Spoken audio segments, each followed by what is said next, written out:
অবৈধ অনুপ্রবেশটা তাহলে কোন ধর্মের ভিত্তিতে ঢুকেছে এটা পরিষ্কার ডেটা বলে দিচ্ছে। কোন জাদু বলে 19% আজকে 28% হয়েছে? আপনি ইয়ার ওয়াইজ যে গ্রোথ পার্সেন্টেজ আছে আপনি শুধু সেটা বলুন।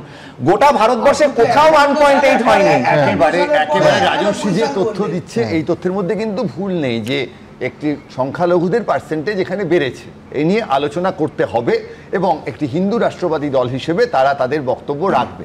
কিন্তু একই সঙ্গে যেটা বলতে হবে যে 2005 সালে মমতা বন্দ্যোপাধ্যায় যখন এই 1 কোটির বক্তব্য রাখছেন তখন মমতা বন্দ্যোপাধ্যায় এনডিএ জোটের মধ্যেই ছিলেন, এটা একটু মনে করিয়ে দেওয়া দরকার। আমি আরেকটা কথা বলবো, সেটা হচ্ছে যে হিন্দু শরণার্থী যারা আসছেন, আমাদের তো যাদবপুর, অশোকনগর এই জায়গাগুলোয় তো মানুষ এসেছেন, আমরা তাদের আশ্রয় দিয়েছি সবাই মিলে। সুতরাং আজকের দিনে এটাও কিন্তু দেখতে হবে মতুয়াদের মতো হিন্দু সম্প্রদায়ভুক্ত মানুষ যেন, তাদেরও তো অনশনে বসতে হয়েছে, রাজনৈতিক আলোচনা আছে এর মধ্যে, কিন্তু এই ভয় যেন তাদের মনেও না ঢোকে। বাংলাদেশে হিন্দুদের ওপর যদি প্রচন্ড অত্যাচার হয় তাহলে সেখানেও কিন্তু আমাদের রাষ্ট্রের দায়িত্ব আছে যে তাদেরকে আশ্রয় দেওয়া। বাংলাদেশে হিন্দুদের ওপর যদি অত্যাচার হয় তাহলে পরে সরদার বল্লভভাই প্যাটেল দাঁড়িয়ে নিজামকে যে কথাটা বলেছিলেন, যে থ্রেটটা সরদার বল্লভভাই প্যাটেলকে দেওয়া হয়েছিল, হায়দ্রাবাদে 1.5 কোটি হিন্দু আছে তাদেরকে কচু কাটা করা হবে, সরদার বল্লভভাই প্যাটেল একটি কথা বলেছিলেন তখন, এবং এটা অন রেকর্ড আছে। তখন আমরা কি করব? এই একটা সেন্টেন্সই সরদার প্যাটেল। আমি জাস্ট ভারতবর্ষের আবার এই কথাটা রাজস্বীকে বলবো যে মনটাকে ওপেন রেখে আরেকটা তোমরা ভাবো, সেটা ডেফিনেটলি বাংলাদেশ থেকে অবশ্যই সংখ্যালঘু মুসলিমরা এসছে, কিন্তু আমি কিন্তু ফিল্ড ওয়ার্কের কাজ করতে গিয়ে দেখেছি উত্তরপ্রদেশ থেকেও যেমন এসছে, কাশ্মীর থেকেও মুসলমানরা এসছে, বিহার থেকেও মুসলমানরা এসছে, মানে রেস্ট অফ দ্য ইন্ডিয়া, মানে ভারতবর্ষের বাকি অংশ থেকেও কিন্তু মুসলমানরা বিভিন্ন জায়গায় এসছে, বিভিন্ন রাজ্যের বিভিন্ন প্রান্তে বাস করেন, মানে সবটাই বাংলাদেশ থেকে এসছে যদি আমি ধরে নিই। আমি বলবো যে কেন বিশ্বনাথদা, কাশ্মীর কেন? বিশ্বনাথদা ব্যালেন্স করেই বলেন, দেখো দাড়িপাল্লার মাপকাঠিটা একবার বাম ডান সব পক্ষ রেখেই বলেন, সে ঠিক আছে।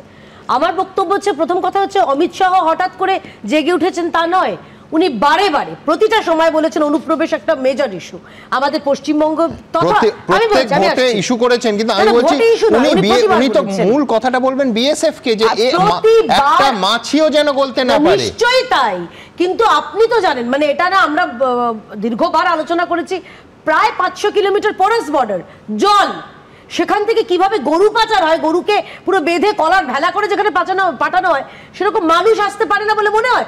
নিশ্চয়ই আলবাত পারে, এবং যেখানে প্যাকেজের ব্যবস্থা করা হয়েছে, যেখানে এলেই একটা প্যাকেজ, আধার কার্ড, ভুয়ো ভোটার কার্ড, রেশন কার্ড, কি চাই বলো, বদলে টাকা দিতে হবে। আমি বলছি যে ইসরায়েল যদি মানে পুরোটাকে নিজে সুরক্ষিত রাখতে পারে, মানে ওইরকম একটা পরিস্থিতিতে, তাহলে ভারত সরকার লৌহ সরকার বলে যে আমরা আয়রন গভর্নমেন্ট, তাহলে ভারত সরকার কেন পাচ্ছে না? আমার প্রশ্ন যে ভারত সরকার প্ল্যান কি আছে? তুমি আমায় বলো প্ল্যান কি আছে? তুমি আসলে প্ল্যান পুরো জল আর জঙ্গল করে চালিয়ে গেছো তোমরা দিনের পর দিন। বলেছেন সুমন, মমতা বন্দ্যোপাধ্যায় ভাবছে অনুপ্রবেশকারীরা যাচ্ছে, সঙ্গে সঙ্গে তাদের ভোট এবং দুর্নীতির নোট চলে যাচ্ছে। ঠিক সেই কারণেই মানে একটা দেশ যেখানে দেশের মানুষের ঊর্ধ্বে, দলীয় স্বার্থের ঊর্ধ্বে দেশ, তৃণমূল সেটা ভাবে না। পরে আমি বলছি যে ন্যারেটিভটা তৈরি কিন্তু যেমন বিজেপি করছে, তৃণমূলও একইভাবে করছে, এবং এই ন্যারেটিভটাই হলো কম্পিটিটিভ কমিউনালিজমের পলিটিক্স। এই ন্যারেটিভটার মধ্য দিয়েই কেউ হিন্দু ভোটের পোলারাইজেশন চাইছে, কেউ মুসলমান ভোটটাকে পুরো নিজের পক্ষে নিয়ে যেতে চাইছে। ফলে এসআইআর কিন্তু আমি আপনাকে বলছি ভোটের আগে একটা ভোট, যেখানে মমতা বন্দ্যোপাধ্যায় রাস্তায় নেমে, অভিষেক বন্দ্যোপাধ্যায় রাস্তায় নেমে বিরোধিতা করছেন মুসলিম ভোটারদেরকে বার্তা দিতে, আবার তার দলেরই সমস্ত বিএলএদেরকে নামিয়ে দিয়েছেন যে প্রত্যেকের নাম জানি থাকে দেখি। শুনো আমার ছোট্ট বক্তব্য, মানে বিশ্বনাথদা যেমন বনগা স্বরূপনগর 45.5 কিলোমিটার ডিস্টেন্স, তাই নিয়ে এত চিন্তা করছেন, মমতা ব্যানার্জি হচ্ছে লম্বা একটা মিছিল করে দিলেই হয়, তার চেয়ে লম্বা, সেটা হয়ে গেল, কিন্তু ভুলটা সঙ্গে সঙ্গে আমরা এখানে জেনে নিলাম, স্বীকার করলাম। এবার ভারতবর্ষের স্বাধীনতার পর থেকে যদি ধরে নিই অন্য দেশ থেকে আসা মানুষ সময়ের নিরিখে ইনি ঢুকবেন, এই ধর্মে ঢুকবেন, তার কিছু ভুল ঠিক আছে, তার যে একটা বিরাট ভুল, তার জন্য তো আজকে আমাদের পশ্চিমবঙ্গের সমস্যা। তা আমার বক্তব্য হচ্ছে রাজনৈতিক দলগুলো পরিষ্কার করে এই ভুলটার পর যে পুশব্যাক করবেন, কিভাবে আগামী দিনে কিভাবে আমরা জিনিসটা সামলাবো, আসামে যে ঘটনাগুলো হয়েছে তার থেকে শিক্ষা নিয়ে আমরা দেশ হিসেবে, রাজ্য হিসেবে কি শিক্ষা নিচ্ছি, এটা কিন্তু বলছি একটা ভুল সেটা অনিচ্ছাকৃত হতে পারে, একটা প্রবণতা হতে পারে, কিন্তু যখন দিনের পর দিন আমি নগদ অর্থের বিনিময়ে সীমান্ত দিয়ে পারাপার হচ্ছে, সেটা ভুল নয়, সেটা হয় অপরাধ, ক্রাইম। আমার খালি একটা বক্তব্য হচ্ছে, দেখুন এই যে ন্যারেটিভের কথা চলছে, অর্ণব জিজ্ঞেস করুন না তার দলের নেত্রীকে, তিনি তো এই ন্যারেটিভ তৈরি করেছিলেন না 2005 সালে, যেটা আপনি বললেন, ওই তথ্যটা, ওই অঙ্কটা উনি কখন কোথায় পেয়েছিলেন, কোন বই ঘেটে উনি পেয়েছিলেন, আমার তো সেটা জানতে ইচ্ছা করছে। নাকি যারা সেই সময় অনুপ্রবেশকারী ছিল সুমন, সেটা এখন Mamata Bandyopadhyay core vote bank, সেই জন্য মমতা বন্দ্যোপাধ্যায় বলছেন না যেতে দেব না, যেতে নাহি দিব, এখন না যেও না রজনী, এখন এটা মমতা ব্যানার্জি বলছে। মানে অনেক রকম ভাবে চেষ্টা করছে কি করে তৃণমূল বা মমতাদির গাড়ে দোষ দেওয়া যায়। বর্ডার সিকিউরিটি ফোর্সের দায়িত্ব লক্ষ লক্ষ কোটি কোটি টাকা মাইনের পায় হলো বর্ডার সিকিউরিটি ফোর্সের লোকেরা, তাদের কোনো রেসপন্সিবিলিটি নেই, গোটা রেসপন্সিবিলিটি চলে আসছে রাজ্য সরকারের উপরে। এসআইআর হচ্ছে, সারা 2 বছরের আগে এসআইআর করা যায়নি, 2-2.5 বছর ধরে লেগেছে। 2002 সালে যখন হয়েছিল কতদিন লেগেছে উনি জানেন না, হোয়াটসঅ্যাপ ইউনিভার্সিটির উপরে আসবে। এইটা হচ্ছে মুশকিল, আমার কাছে এসে নথিটা নিয়ে বসি তো, ওই আগের ভিডিওটা ভাইরাল হয়েছিল, আবার ভাইরাল আপনি করে দিচ্ছেন, আবার ভাইরাল হবে, মাসের মধ্যে আবার দেখাতে হবে আমায়, তাই না? হতে পারে ভিডিও ভাইরাল হয়েছে, আবার ভাইরাল হবে, আপনাদের চ্যালেঞ্জ কে আমি বলছি দেখুন, দেখো একটা বিভ্রান্তি হয়েছে, বিভ্রান্তি দূর করা আমার কর্তব্য। এই যে 2002 থেকে 4 বলা হয়, এটা এসআইআর শেষ হয়েছিল 2000 ভারতবর্ষের নিরিখে 2-এ শুরু হয়েছিল এবং গোটা দেশে 2004-এ শেষ হয়।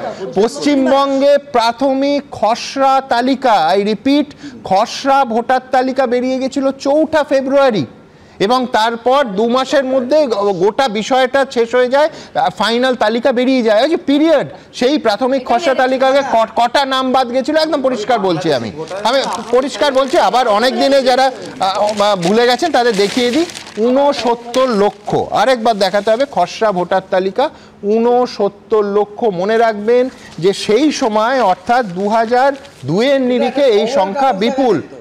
হ্যাঁ, পত্রিকা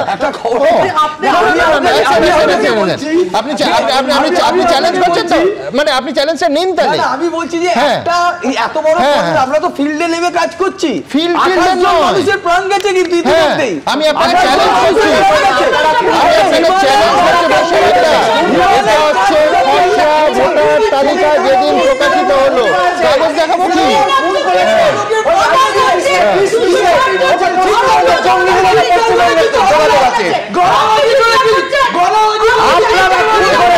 আপনারা জানেন আমি সবে ভাইরাল ফিভার থেকে উঠেছি, যার ফলে এই খুনি চিৎকার চেঁচামেচি হাতাহাতির মধ্যে আমি অন্তত নেই।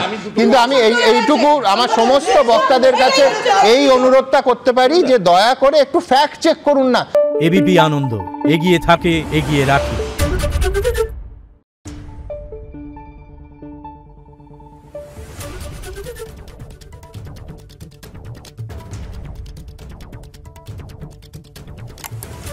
Thank you.